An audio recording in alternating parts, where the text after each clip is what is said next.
In this video, I'm going to show you a step-by-step guide on exactly how I was able to fix the Blush Dating AI app not working. So what I did firstly is that I closed my Blush Dating app and instead I went into the Settings app on my phone instead. So now on your Settings app, you're just going to scroll down in here, then you're going to click on General as you can see. Scroll down in here again and click on Storage.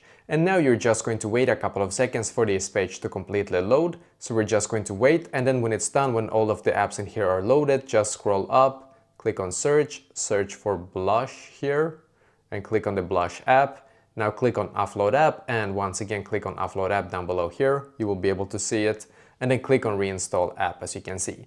And sometimes you have to click on it 2 times. Now just simply wait for the Blush Dating app to completely update to its latest version. So when it's done, it's going to stop the loading process here, and then you can go back into the app and try once again. So this fixed it for me, and I hope that this will be able to fix it for you as well.